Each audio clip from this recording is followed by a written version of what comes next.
Welcome to another episode of the Good Human podcast. Today we're going to talk about CrossFit and all things CrossFit. So we've had a good number of questions in from people relating to their own experiences within that sport, and all the way from people who have not started to people who have been doing it for a long time, and problems that they have within it or ambitions that they have within it. So, broad range of questions. First one is, CrossFit looks amazing, but I'm terrified of starting. I am really unfit, never having done any sport ever. I'm 32-year-old female, help me. Oh, that's I feel like that's super common. Yeah. I think CrossFit looks very intimidating to people that don't do it. But what I would say is just, what a peak time. Like, if you start, you can only get fitter. You know, and it's designed for beginners. Super beginner friendly. And such a nice culture. I think though, like, isn't it interesting? People don't watch Wimbledon and go, oh, well, I couldn't do tennis, that looks too hard. Yeah, true. Like, they'll still go down the park and, like, recreationally hit the ball with a friend. Yeah. So I don't know if it's the complexity of CrossFit that makes it intimidating. Yeah, or people think they have to be able to lift that weight and lift the... Like, no, you can come and just lift the barbell. It's absolutely fine. Yeah, I think... I get it, like, it's a mask for their anxiety, you know, so they're very anxious about starting something new in an environment with new people who all look like they know what they're doing and they all look the part, which, by the way, that's so unfair. It's so unfair. But I know from that person's individual point of view, it's very real. And they're looking for all these protective mechanisms to prevent them from going into that uncomfortable environment. So their brain will automatically go, yeah, I know you want to do this thing, but how about we just don't, because look how fit all those people are. Yeah, it'll be so embarrassing for me if I start. Do you know, if you listen to that little sort of secondary voice in your head, but you're going, but I want to do CrossFit, and you've got this little voice going, are you sure? Because you're going to feel really stupid that first time you walk in. You're so unfit. Like, everyone is going to stare at you, wondering why you're there. But guess who that little secondary voice belongs to? Just you, babe. It's just you. It is just you, and it's like a protective narrative to stop you from having to step into an environment that makes you uncomfortable. Yeah. People avoid so desperately looking stupid. The fear of looking stupid will hold you back from so much. One, it's just such a false fear because you never do. But also, you need to embrace it. You need to be bloody okay with being a beginner and not knowing what to do. And I feel like saying this because people get this when they're afraid to go to a gym and like they're afraid of looking stupid. And I feel like, own it. Own it, the fact that you're a beginner, you don't know what you're doing, but you're bloody gonna learn. Okay, and if anyone's got anything to say about it. But nobody ever does. It's not, because they were all there once as well. Here's the thing, even if they did, it's not about you. That'd be about them and their own insecurities and their own ego and their own fears. Yeah. And if somebody was like, so say a family member said to you, oh, I don't know why you're doing that. Have you seen them? Have you seen those people at that gym? They all run around outside with their tops off, like looking like, oh, look at me, look at me. So see if a family member or somebody says, or a work colleague or whatever it is, says something like that to you, that is their fears. Do not let them pass their fears on to you. That is their insecurities, their fear about maybe their fear about you getting better, like in yourself and gaining confidence. Maybe they're scared that if you become more confident, physically fit, willing to go and do new things, willing to learn new things, maybe they don't look like such a shiny object then. Maybe they start to pale in comparison. Yeah. You know, so watch out for other people's projections onto you and that holding you back. Yep. And you're right, CrossFit does look amazing. It is amazing. Yeah, 100%. What I say to everybody as well, CrossFit's so broad, everybody is shit at something. Yeah. You could have like a 250 deadlift come in and be terrible at gymnastics or not be able to do a handstand. Humbles everybody. So know that if you come in and you can't do things, you are in the same boat as the majority of the room. The majority. I've just got that thing in my head at the moment where I've done CrossFit on and off for 15 years. thereabouts.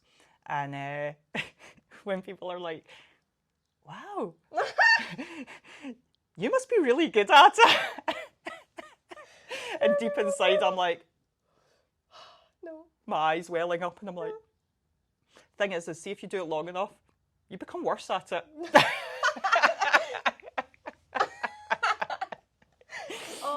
It's humbling. It is humbling, and which it's this is something that I think might help a few people. CrossFit is incredibly humbling. See if you've got an active, like, full-on ego, you're not going to last 5 minutes in that environment because you're going to very quickly find things that you'd struggle with, things that are hard for you to learn. You're not magically going to be really good at everything. Some of the boundaries that you've set for yourself are going to get in your way.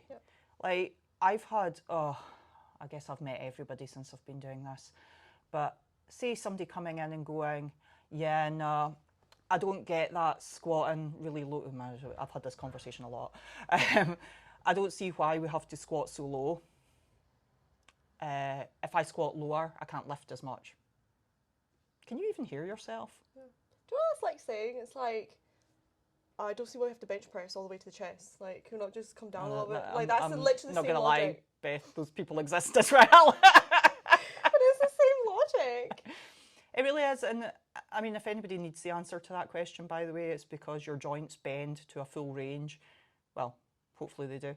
Yeah. If they don't, that's another. See someday. No, it's another question. It's a mobility question or a strength deficit question. So if you really do physically struggle to get lower in your squat, and it's not just your ego stopping you, then that is a different question. But if you're just not squatting lower because it means you don't squat as much, then you're doing yourself a massive disservice. Yeah. So if you squat to full depth at 100 kilos, but you can squat halfway at 130, keep squatting to full depth until you can get to 130. And then that half rep that you're so in love with will be 160. Yeah. Be stronger over a bigger range of motion. Because do you know what that means? That means you're stronger. Yeah. That. And guess what? When I walk into a gym and I see somebody squatting full depth, my eyes light up. Yeah, you're like, damn. It's like rainbows and glitter pour out my eyes. See when I see somebody going to like halfway, a little bit of blood. Yeah. It's like a little... A kitten dies. A little blood tear just trickles down my face. Oh, bless. Yeah, true. So, what can we say? You've never done any fitness before. You want to start CrossFit, start. It's the place to be. We're Start. perfect. Come. It is like the perfect beginner environment. Because I feel like CrossFit attracts a really nice group of people as well. So nice. It's like, and I think it's because it's so humbling. Yeah. So humbling. So don't be worried that you're going to walk in and people are going to judge you. In my experience, it's just the opposite. You will never find, well, I mean, okay, I don't know, maybe there's nicer groups of people out there, but I feel like the very nature of it breeds wonderful people. Yeah. And no, great, you're a beginner, come, that's like the perfect time. You know, that's the perfect... Can't get any worse, can you? Really though, you can only get better. Yeah, but to get over that fear of like, it's going to be embarrassing, it's going to be stupid. Hell yeah, it is. And know everybody else is feeling the same way and just come anyway.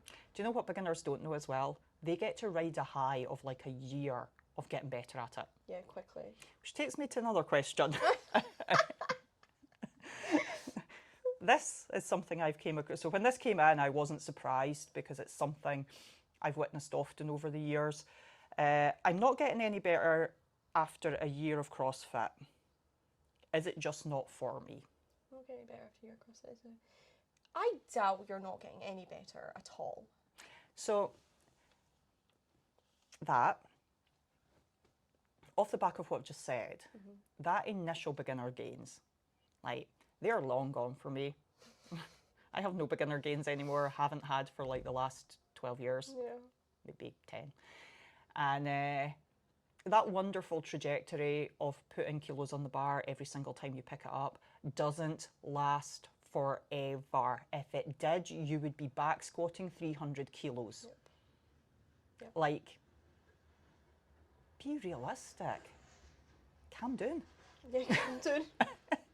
But that's true. When we think of like Olympic weightlifters who've been doing it for 10, 12, 15 years, they'll train a whole year hoping to add 1 kilogram onto their lift. That is the realistic And view. You get people in the gym crying themselves to sleep because, you know, they didn't, well, 6 weeks ago, 6 weeks ago I snatched 50. How come this week I can't snatch 55? So you try to explain that to people and they think they're terrible because they're not making gains like that. Yeah, because they're they're no longer making the gains that they did in that first year. Yeah. Sorry guys, it just doesn't last. Yeah. There's a sort of genetic potential that you'll hit the very bottom of it within, depends how often you train, but say within a year to 2 years, you'll hit the bottom of that genetic potential. Your genetic potential will still carry you quite a long way after that, but the patience and the amount of training and how much more specific you need to be about how well you do something really starts to come into play then. Yes. You know, like you would still get better just like showing up and like, whatever. You would still get better, but it would be much slower. Yes. And then there's the other things to look at. So, okay, so you lose those beginner gains after that year and you've got to 100 kilo deadlift and it's been 100 kilos for the last 6 months and it's not getting any heavier. Well, should it be? Like, are you doing everything to allow it to be heavier? Yeah. Like, are you supporting your training properly, or are you just magically hoping to show up twice a week, sometimes once a week, sometimes you miss a week, and you miss the deadlifting session 5 times in a row, but your deadlift's not going up? Why is that, Beth? That's exactly what I was about to say. Especially in CrossFit. Maybe different if you're going to a gym and you're training, you're doing your own programming and everything. But in CrossFit, if you miss like 1 or 2 classes, it could be like 2 weeks before you're doing a deadlift again, you know? And then to expect that to still get better, especially after you've been doing it for a long time, it's just unrealistic. So I think that's one aspect of it, is the actual practical application of your training and how you're going about it. And then the other aspect of it is, why are you expecting something? Like, why are you hinging your emotional happiness on getting a 110 kilo deadlift? Like, now that I've said that out loud, that's some stupid shit right there. Yeah. Right? It's like, I love what we do. I love CrossFit. I love that training. I love the whole strength and conditioning world. Like, I love that stuff. But I will stand and explain a workout to people and I'll be like, right, 1 rep max day to day. You know, remember, this is your heaviest single for today. Yes. It's not necessarily your heaviest single for life. It's your heaviest single for today. You know, big day, really important day. As much as it is, that shit is important at all. You know, like I'll hype it up for the day, but with a little touch of a reality check reminder, it is just lifting weights in the gym. It's not saving humanity. True.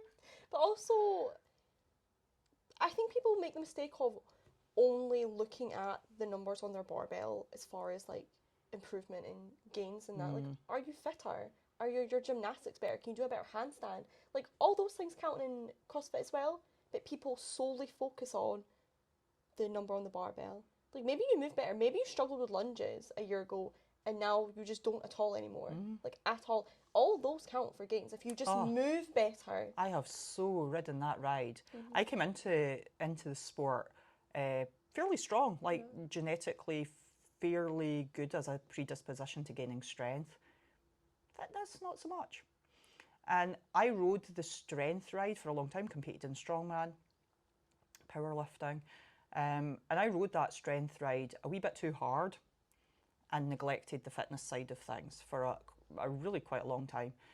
And see, when I decided to retire from competing in strongman and just focus on CrossFit, how quickly I got fitter and how amazing that felt. Yeah. It almost felt like those beginner gains all over again. Yeah. I was just as strong, so I wasn't getting gains on the strength, but the gains on the fitness were phenomenal. And that was after, I don't know, that was 7 or 8 years of being in and around, you know, the functional fitness like community. You know, I dare say that's more important. Yeah. We see this when we go to competitions. There'll be people that could have like, I don't know, 120 snatch and they get first in that event, but then they're 15th in the rest because they're not fit I enough. feel like you're attacking me. No, I'm thinking one particular person. Do you remember that person that It's snatched? not me. 120 kilogram snatch. When did I miss that? I feel personally attacked. No, but like it's true. Like, you know, I guess suppose for me as well. But it is like how your strength only gets you so far in CrossFit, where it becomes irrelevant.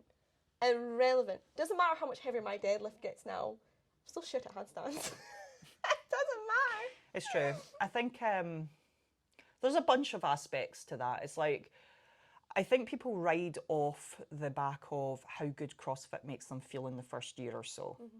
Like they're doing this brand new thing, everything's a novelty, you know, they're learning all these new movements, they feel really empowered in a way that they never have done before. And then, you know, like any new thing, the newness subsides. Yeah. And it becomes something that they do routinely instead. And that shininess that carried them through, those beginner gains that carried them through, like they're not going to stay. But think realistically about what else it gives you. Community. Mm-hmm. So important. Like that's another conversation in and of itself. But so important to surround yourself with like-minded people, good people. Mm-hmm. Like I cannot emphasize that enough. So it gives you that. It gives you like a confidence that you didn't know that you could have through gains in learning things. Yep.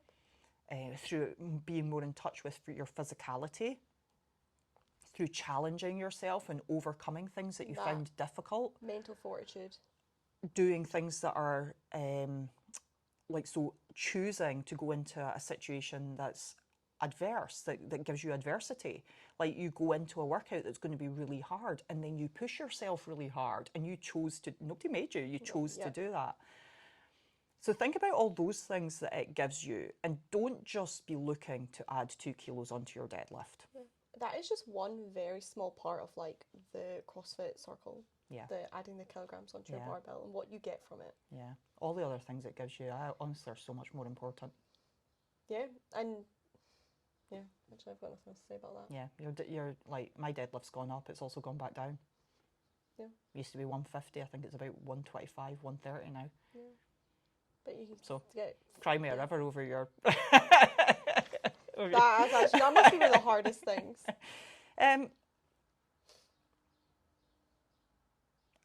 I think I started in CrossFit a bit older than a lot of people. So I was 30. I'm 45 now. And I think having started a little older, it's a wee bit different because I never had that... like I was injured all through my 20s. So I never had that real like, whoa, in your 20s doing CrossFit thing. I've never known that. So I think as you get older, maybe it's going to be different for everybody, but for me anyway, I was just, I don't know, I was like so grateful to be able to do something, for one, after being injured for so long. I was so grateful to be able to do something that was so forgiving to my injuries and that allowed me to be good at something, you know? And that's my personal perception of how I was doing. That as I gained strength, fairly easily, I gained strength over the years. I think that timeline of gaining strength and becoming what people would describe as strong, there was a sort of maturity in there that allowed me to then go, doesn't mean I'm a better person. Yeah, what does that really mean? Like, it's nice to have a 150 deadlift, but it didn't make me a better human being. Like, I'm not a nicer person for it. I'm not better than you. Yeah.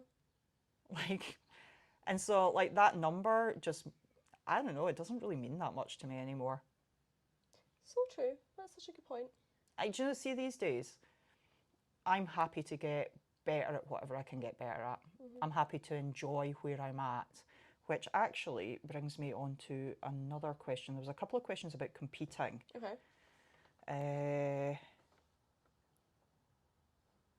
okay, okay, we'll just start with this one. Yep. When is it okay to start competing in CrossFit? I've been doing CrossFit for a couple of years and don't know if I'm being silly wanting to compete. I know I can't win, so what's the point, if that makes sense?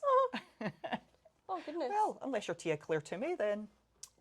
Who knows? I know. Over the course of years. So from a very practical sense, when you go to enter a competition, they've got standards. Well, you started you competed in your first year, didn't you? Yeah. Or after about a year? Was that? I could, yes. So I actually had no intention of competing. I thought I was done with competing in general. But you just can't hold me back from competing. It's just in me intrinsically. Now just do it. It's the best experience ever. Even if you can do it less than a year, way before I competed. But what I was going to say, practical sense, you need to know they'll have set standards of what you need to do. So it might be worth just interjecting here and saying that there is a lot of scaled competitions out there. Yes, that. Beginner friendly. You explained that better than I did. And they'll tell you what you need to be able to do. So if you can do them, then yeah, go compete because you meet all the standards. If you can't, then you have to maybe train a bit longer and be able to do those things before you go compete.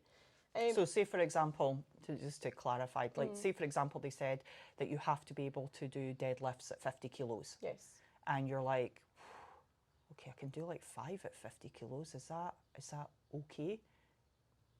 Yeah, probably is, actually. Yeah. Probably is. You're thereabouts. It probably is. Because you already know in advance, you're not necessarily going there to try and win.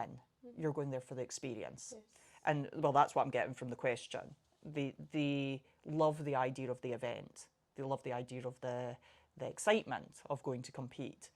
But they're like, is it stupid because I'm still a beginner? Or I've not been doing, what do they say? They've been doing it for a couple of years, actually. So they probably are well capable of competing. Oh, yeah. See the feeling you get competing? It is the best. You walking out onto the floor and people are looking at you and it's just do it. It's such a buzz. So good. And it'll bring out a side of you that you've probably not seen in class. Or there's this thing, right, as well, I always tell myself, have no expectation. You expecting yourself to win is ridiculous because you don't know who's showing up on the day. You don't know how you're going to feel, how you're going to sleep. A million factors come into it. The only expectation you can have of yourself at any competition, no matter how fit or strong you are, is to just do your best on each event. And I promise you, if you do your best and 110%, you will walk away happy.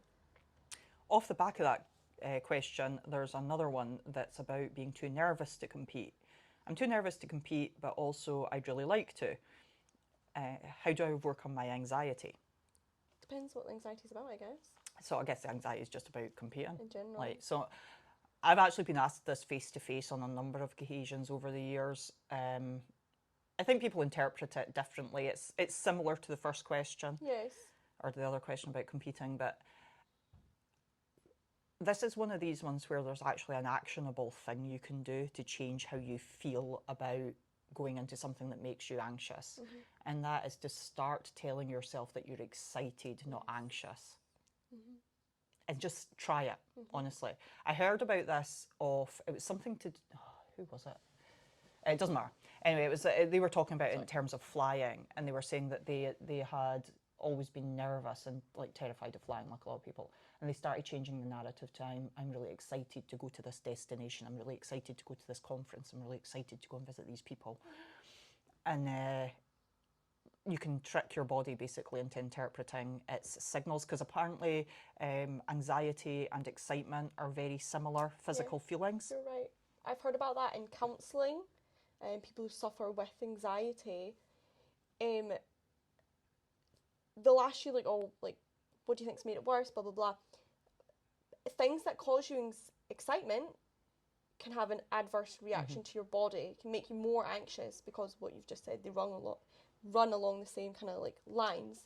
So what you're saying makes complete sense, to trick your body into thinking that anxiety is excitement, because they're very similar and they have the same toll on your body, I believe, from what I remember reading about it. I was thinking about it because I don't get nervous about competing at all. I only look forward to it. So it's possible that's just how I've naturally interpreted doing things that make other people anxious. Like I love public speaking, and I keep hearing people say it's the most terrifying thing people can do. And I wish they would drop that narrative, by the way. Yeah, it's a bit of conditioning that. It is. It is, and I've always kind of gone, I love talking in front of people. Yeah. Why do they keep saying it's like terrifying? It's not. I think with the anxiety thing, or the getting nervous for competing, that's an expectation. There's some sort of expectation there that's causing you anxiety. You expect yourself to be terrible, or you expect it to be really hard or embarrassing or anything. It can be anything. But that is you're projecting off into the future, and you're placing expectations on things that you have no idea about. Like, that is what anxiety is. It's this projection into the future of what's going to happen. And that's where the nerves are coming from. You have some sort of idea in your head of how things are going to go or how they could play out. You need to drop it. You don't know. You just have to embrace the unknown of the day. That's control. Let go of the control and embrace the unpredictable and the unknown. And your whole life will be better. Well, because people want to... We play these ideas in our head because it makes us feel safer. It makes us feel safer to think we know what it's going to be like. We have no idea. And you need to accept that fact that we have zero idea. And do you know what? That's actually pretty cool. Yeah, it is. It's... See the unknown and just like embracing that you don't know what's coming. No. That's exciting. It is. It is. It's not scary. It's exciting. So much better than what you could envision in your head as well. So much better. Yeah. Yeah. Love that. Love that. Okay, so one more question about competing, which is a nice practical one. How do I eat on a competition day? So how do I feel myself when competing? So there's a lot of answers to this because it depends a little bit on your experience. So if you're going in with zero experience of competing, I would say take food that you normally eat. Do not take anything spicy, anything fatty, anything that potentially could upset your stomach. And don't eat anything like that the night before either. Yep. So do not go out for an Indian or a curry or something the night before. Just eat very plain stuff that you would normally eat. You know, for me, I usually go for like steak and rice or something the night before. And then on the day, again, see if somebody from your gym goes, oh, try this on the competition, and they hand you like some pre-workout or something. Just no. Yeah. See, unless you've tried it in the gym beforehand, do not take that with you on competition day. You want just very predictable, very reliable sources. Chicken, sweet potato, rice. And if you want things that you can eat throughout the day, I'll be honest, you might not eat throughout the day. Yeah, it's hard. Like, I'm going to say, like, you want to try to, but also be realistic about... So competitions can seem very big. You might have 3 events in a day. But realistically, it's probably less volume than you normally do in the gym. And by volume, I mean actual time spent training. You'll put more effort in, you will try harder, so it will feel very demanding, but the demands is as much like the adrenaline rush and the excitement as it is actual physical, like pure physical output. So you probably don't really need like extra fuel. Your challenge is actually to fuel at all. See when the nerves are going through you and you come off a workout and you're like feeling a bit sick because you went like all out, the thought of eating is like, ugh. My best advice is like, don't eat like big meals, like smaller, just more consistently, I think. Because like you don't want to be going onto the floor super full, you know? Yeah, so it depends how, you've got to look at how are the workouts spread throughout the day and what workouts. So if you've got just a strength workout, like a 1 rep max or a complex or something, yeah, you might be able to eat a bit more before that one because it's not going to involve you jumping about. But if you've got something with burpees and box jumps, you know, on a full tummy, or like loads of toes to bar or something, right? You don't want it to be packed full. Like you'll see a lot of like the Mayhem athletes, what is it, Sour Patch Kids? By the way, they were disappointing. I bought a bag of Sour Patch Kids. Did you? Yeah, I saw them, I don't know where I was, Aldi or something, and I thought, oh, Sour Patch Kids, that's what everybody at Mayhem eats. They were That's not. gross. They were not what I wanted them to be. Do you know one of my first like experiences with competing? And I remember you telling me go get like some sort of like really quick, you know, digesting sweeties, like Haribo's or something. And I remember hoping that I could have got away with like chocolate or something instead, because I don't like sweeties. But you told me it had to be those, so. But I can't imagine. don't like sweets. I'm just imagining eating chocolate on a competition No, day. I really like. I would have been really happy, but like for it to be like Haribo's and like Boils. You can imagine Halloween was a really disappointing time. Okay, because I don't like sweets like that. I tried to interject with that. I mean, chocolate, does it serve much of a purpose on a competition day? I mean, you could eat chocolate, I guess. Like I'd rather eat some like Reese's Pieces than yeah. Like, I mean, some you Haribo's. probably would. That would be fine, right? I wouldn't. Yeah. But so like, the long and the short of it is that you've got to find like maybe just like a protein shake with some dextrose in it. You know, like if you're really going to struggle to eat on the day, like make sure at least you have some protein powder along with you with some dextrose. I remember in my last competition, I'm just so upset because it's funny coming out after a workout or like going on to before one and like eating the Haribo's and being like, and like having to make myself chew on that. And they were making me feel a bit sick, and I was like, oh. The other one that's not mentioned there, a couple of things that's maybe worth considering is it's a bit environmental depending on where you're at on the day, like how hot it is. Make sure you're drinking plenty of water and have some electrolytes with you as well. Yeah, I think maybe those are the sort of low-hanging fruit things that are overlooked. So water and electrolytes, that could really help you out on the day too. So there's not like a magic formula for it. It's a wee bit trial and error. Test out some stuff. Just make sure you bring plenty of stuff with you. Yeah. It's better to have it and not eat it than not have it and end up buying a burger or something on the day. Don't do that. I mean, maybe do that, but I'd say don't do that.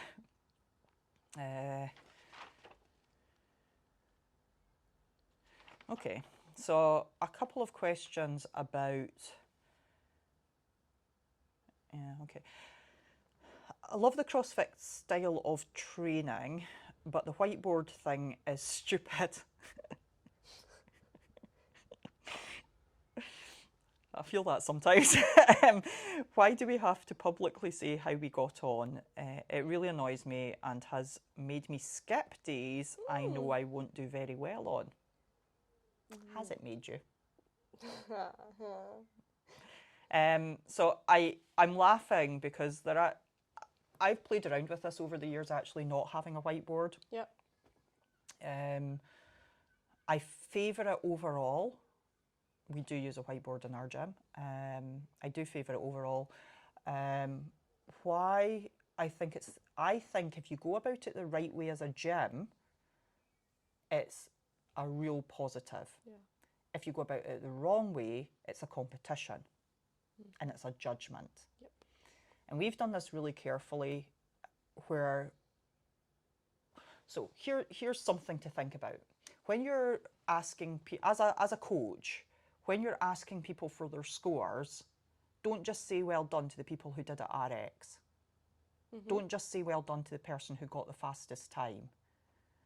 Keep your consciousness available and switched on for the person who's not been coming for very long, but they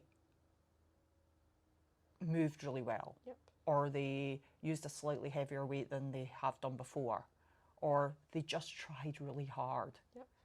Like, or even none of the above, still give them the, holy shit, that's awesome. Like, make sure that whiteboard is about people's personal experiences and not about the experience of, like, a hierarchy. Yeah. Completely. You could have a workout and somebody could do RX and it could look horrible, you know? Like, they are just... I mean, you could have somebody that's maybe... This is why I always think about this. Somebody who's really small, okay? You might take you years before you're even close to doing the RX weights because just of your physical like stature. That does not mean you are weak. Like, relative to your body and your body weight and everything, you're strong. You could be stronger than the people who are doing RX. So the RX thing is very... It doesn't always mean what you think it means at all. Because here's just to your point there, right? People look at me and they go, well, but you look like you'd be physically strong, right? So I get that. Because I'm a little bit bigger, right? But I could compare myself to a girl that I used to compete with in strongman. And she went on to be world's strongest woman. Uh-huh. Nice. I could compare myself to her. But guess what? I can't strict press 100 kilos. Damn. She's maybe an inch or so taller than me, you know, bigger, because she is strongest woman in the world. So who are you comparing yourself to? Yeah. You know, be so careful of that, because we tend to compare ourselves to the people that are right next to us. But I promise you, you might be the baddest ass in that gym, but I could take you to it, because I know the other people out there. Yeah. I could take you to any number of gyms where you're not that hot. Be really careful. Who are you comparing yourself to? Because if you're the weakest person in your gym, or the least fit, or whatever it is that you think of yourself, I could also take you out onto the street and show you any number of people who you would surpass. Yes. It's so relative to who's around you and the scores in the board and what they mean. Like, honestly, it doesn't really mean... It only means something in relation to where you were in the past. I think that's one of the the best aspects of keeping a whiteboard, is I think you try harder to beat the score you've maybe previously had or beat the numbers. But as far as like other people on the board, it doesn't matter. It doesn't matter because there's so many factors that come into play with those scores. Honestly, I could do the same workout 2 weeks in a row and get completely different scores. I might even use different weights. Yep. Because guess what? I know it doesn't matter overall. Do you know? Like, even comparing yourself to yourself, you have to be a wee bit careful of that too, right? Once you've done this for long enough, you become really sort of in tune with why are you training? Like, what are you doing? Okay, so progress is nice. We would all like to keep getting better. But as I mentioned before, I used to have a 150 deadlift. Now it's 125, 130.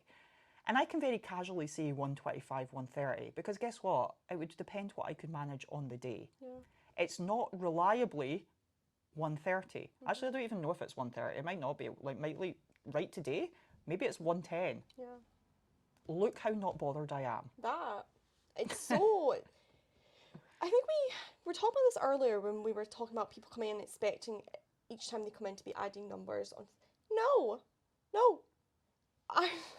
I think I've back squatted 3 at 110 before, and then last week I was having a terrible day last week, and I think I squatted 2 at 107, and it was horrific. It felt so hard, and they were ugly, and that's okay. I've not gotten weaker. It's just the day. And I think I just keep coming back to this, why are people training? If you're training to be the best at CrossFit, you got your work cut out, right? I'm not going to tell you that you can't be, but you've got your work cut out. If you're training to be the best in your gym, I'm going to say again, you've got your work cut out. It's not as difficult, but how good are the other people in your gym? Yeah, and it's so... that's just based on, outside factors as well. Things you can't control. So what I would like people to focus more on is how is this making you feel better in your everyday life? I think it's something... CrossFit can be quite consuming in terms of performance and tracking. And this is where the whiteboard, is it good, is it bad? I think it's harmless as long as your mentality is in the right place. As long as psychologically you are in the right place. And that is looking at, I love competing, right? I've competed thousands of times, hundreds at least. And I won quite a lot at Strong Women, but I've not had that same sort of performance at CrossFit. It does not put me off competing, because competing for me is not... It sounds so weird, but it's not about winning. If I win, I'm going to be stoked, but I am under no illusion that that makes me the best CrossFitter out there. I just did well on that day against the people who I happened to be competing with. Yeah. I have won strong women competitions because 3 other people showed up instead of 10 or 12. Yeah. You know, so like, who are you competing against? Does that really make you like the best CrossFitter on the planet? Well, I mean, even if you win the CrossFit Games, there could still be some kid out there somewhere training in their garage that is actually better than you. We don't really know exactly. It's so fake. I suppose that's what I'm getting at. It's so fake. But if you take the training that you're doing and you look at how it makes your everyday life better.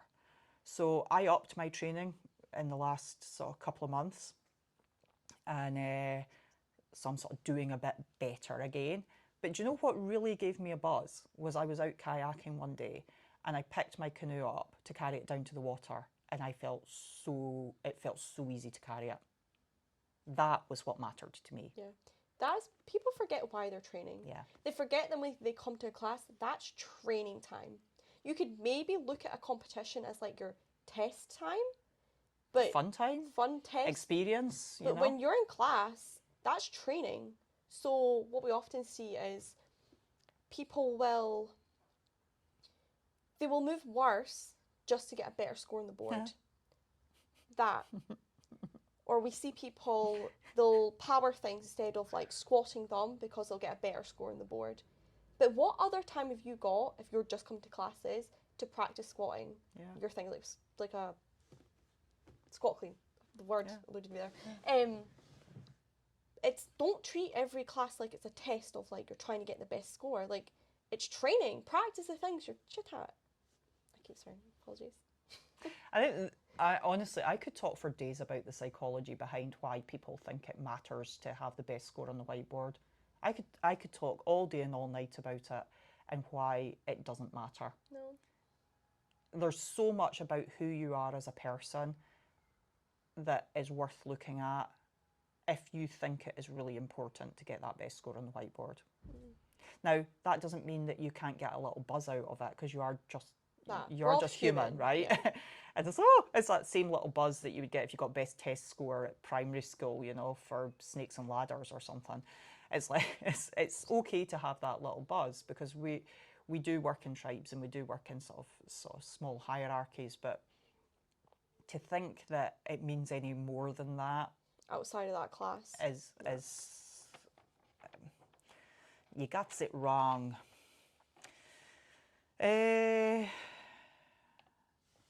Oh, right, okay, this one. So that we've kind of already answered that one, so that's fine. So this one, I think this one's worth addressing before we wind up, and it's something that injuries, long-term injuries. So what do they say? I have an injury and it's really getting me down.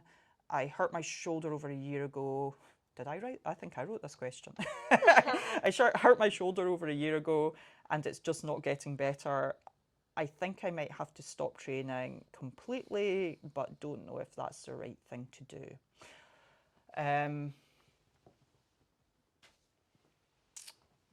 Long-term injuries. So,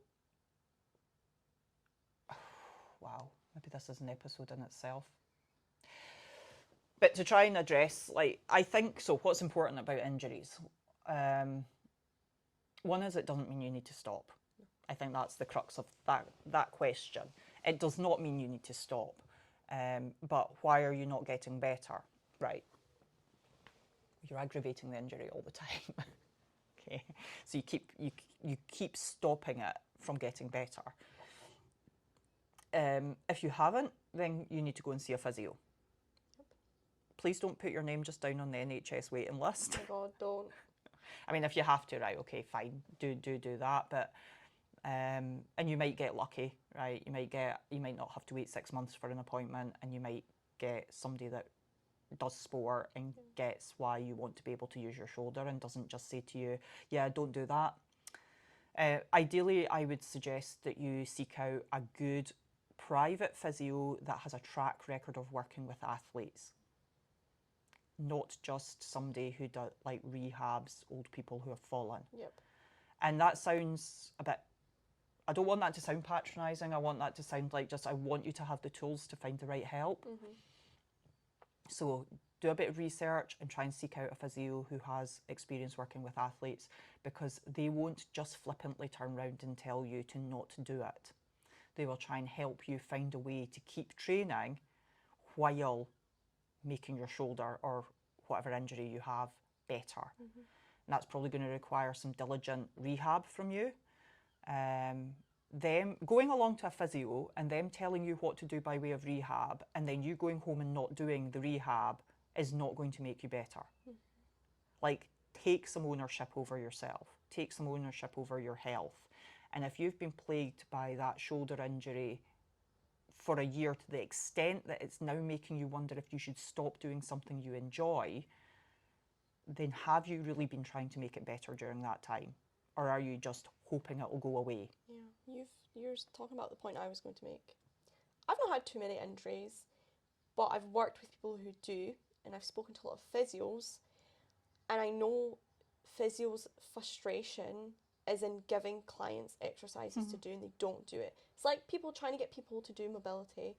They don't do it. And I know personally people who have suffered with things like their back and whatever, shoulder injuries, and they just don't do the things at home. Get real with yourself. Get real. Why would your shoulder and your back get better if you're not actively doing things to make it better? That is I suppose that's the thing that annoys me the most with injuries. So I'm going to add on to this a little, because as you know, I've had a lot of experience with injuries. For those of you that have got injuries that won't just go away with either physio or hopes and dreams, that's different. So for those of you that don't know, I was very long-term injured, critically injured. And it wiped me out for the whole of my 20s. And it's still that the injury still creates problems for me now. So how do I deal with that? Because people come to us all the time with, I've got this injury, and they're sad, and So what have I learned over the years from dealing with that? One, there's only an end if you give it an end. So I could have chosen to not exercise, because most of the problems that I have only show up when I'm pushing my limits. Generally speaking, if I just go about my daily life, I don't have any problems. So you could argue, well, just stop doing the thing that causes the problem. And you can see, that was the question, right? Should I just stop doing this thing?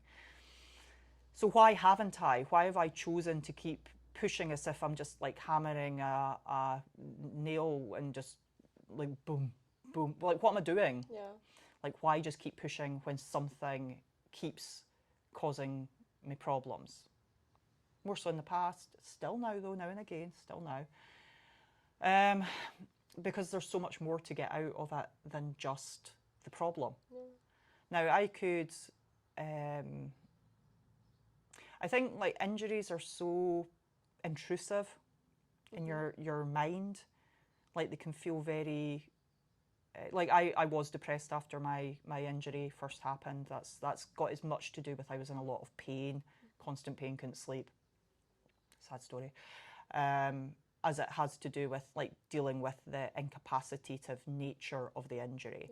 But I think people become their injury a little bit sometimes. Like they get so absorbed by what it stops them from doing that they give into it. Yeah, I think that dealing with something that leaves you feeling a bit like debilitated, like that's really hard. It is, and I can think of a number of people just off the top of my head who have injuries that they're dealing with just now, and they're trying to keep training and they're trying to find a way forward. Now, what I would say, if any of those people are listening, is you are finding a way forward. You've not given up. Like, you are finding a way to keep going, even if it's maintaining. Like, see, even if what you're doing at the moment is just maintaining your fitness, I'm going to take that word just out of it. That matters. That matters. And like, I was told things like I would never walk properly again, I would never be able to do this, I'd never be able to do that. And there was so many things that I was told that like you're screwed basically. Give up, you're fucked. I don't know. I guess I just chose not to. Like, if you give up, what is there? That is what you've got that decision to make. You either, what they've just said, stop doing the thing, so you lose all your fitness, you lose all your strength, but then you don't have to deal with the injury, or you can decide to keep going, but also work at the injury. Yeah. Do the stuff the physio gave you. Do the hard things that you don't want to do. Those are your two options, you know, and you've just got to decide. Yeah. I think there's so many degrees of what your injury might be and where that might leave you and what that journey might look like for you. Mine's has been a very long journey. Mm-hmm. And the reality is that my journey actually might get worse again in the future. Mm-hmm. So I could end up with, because it's a hip injury, I could end up with arthritis in that joint and, you know, maybe a hip replacement. Maybe not. Yeah. You know, I don't know. I don't live in the fear of the future though. So I kind of go, well, what can I do just now? And that was what I kept trying to ask myself during that long period of time where I was in a lot of pain. So I had done, at the time it happened, I did martial arts, Brazilian Jiu-Jitsu, or Vale Tudo as it was then, and Thai boxing. And I very quickly found I couldn't do those things anymore. No surprise. So then I tried to find other things. So I tried to run, couldn't run. I tried like hill walking stuff, couldn't do that. And eventually I found cycling. And cycling was very forgiving because it allowed my right leg to carry my left leg. And cycling sort of gave me a way forward. So CrossFit wasn't in the UK at that time. And then subsequently I found CrossFit. And CrossFit was so adaptive to any problems that I might have been experiencing that I could accommodate the problems as they arose. And like that is one of those classic ones. I never looked back. Yeah. I never looked back from there. It allowed me to keep training really no matter what. And I've had other injuries since then that have got nothing to do with that original one, like shoulder injuries and hand injuries and wrist injuries and just the things that you get from using your body to do stuff. Yeah. Although plenty of people get overuse injuries from this. Is it that way? No, I know we I don't weren't scroll on my spelling CrossFit right there, Anne. I don't scroll on my phone very much. Is it that way or is it that way? It's so hard because, like, if you don't train, right, you're weaker, your bones are weaker, your muscles are weaker. So you're actually at so much risk of getting injured, even when you don't do anything. Yeah. You know, a fall could take you out. Yeah. Also, when you do CrossFit, you're kind of at risk of getting injured, just in a different kind of way. Any sport. Any sport. Do you know that? But you could do nothing and still have that risk of injury. Absolutely. The sport that I see most injuries actually became a bit of a joke when I was in Glasgow because so many people played football. Down here, more people play rugby, right? But folk would come into the gym and they'd be like, Anne, I've hurt my knee. And they'd be like really sheepishly telling me. And I'd be like, football? Football. They're like, maybe. Yeah, they do actually get so... Yeah, but, constant, honestly. Yeah, don't... things that look a bit scary, like they might injure you, like, not really. You could get injured doing anything. Yeah. Walking down the stairs wrong. I didn't get injured doing sport. Like my big injury was in a truck crash. Nothing to do with sport. So don't let that be a reason, like, to stop, you know, from doing Actually, it was worth mentioning that, actually. Yeah, like, how do you deal with, like, so the last thing that I would like to just talk about on that is, like, the depression side of it.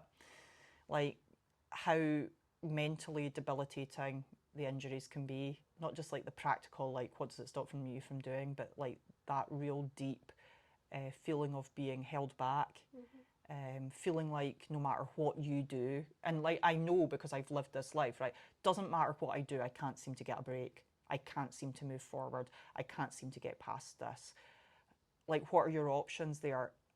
I learned to take every difficult situation and try and get something good out of it, because what's the alternative?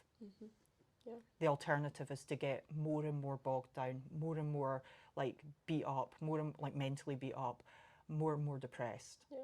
And I had to scrape my way out of that depression which consumed my entire life really at that time. And I had to find a way out of it by going, what are the positives that I can look for here? Like, how can I turn this incredibly difficult thing into something that can make my life better? And that was so many different things. A lot of it was pain for me. I was in a lot of pain. So it was a lot of, how do I cope with the pain? And that was like a lot of mental adjustment to how I viewed pain and what I thought it meant about like what I was capable of. Because people can see pain as very overwhelming. I learned to just feel it and go, okay, this is difficult, it's tiring, but look at all the things I can still do.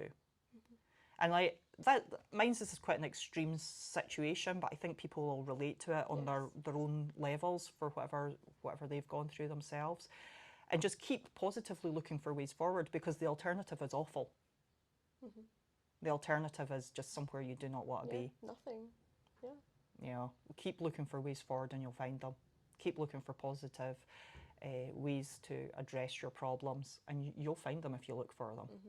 And I'm not sitting here saying it was easy. It was not. Yeah. But it is doable. And the alternative is that I would have just given up, and my injury would be 10 times worse now because I would have been weak, physically weak. That would have had an even more negative effect on my mental situation, you know, so my depression. So that's my advice, is always try and turn whatever it is into some sort of positive framing in your brain where you can use that to go, well, okay, I'm going to find things more difficult, but what can I do? Yes. Never stop trying, I guess. Yeah, never stop trying. And it breeds its own rewards. You know, I found that I could do things that I never thought I'd be able to do again. And in and of that, I've had some incredibly positive outcomes from that. And you know, because I've said before, it's like, do I wish it hadn't happened to me? I wouldn't want it to happen to somebody else, but no, I don't wish it hadn't happened. Yeah. I mean, you might not be sitting here if it hadn't. I think so, yeah. I think so. I think the amount of positive things I've actually had out of it over the years now are huge. That's nice. Thanks for sharing that. Yeah. Okay, I think that'll do us for today. Those were good questions. Indeed. Okay, so we'll probably talk again about CrossFit in another episode. I think there's a lot there for people. And CrossFit, not just as a sport in and of itself, but because it's a very demanding sport or way of training. And I think it covers like a lot of other sports as well. Yeah, I was going to say, people might find what we talk about relatable just because they do a different sport, even if it's not CrossFit. Yeah. Okay, so thanks for listening, and we will catch you in the next one.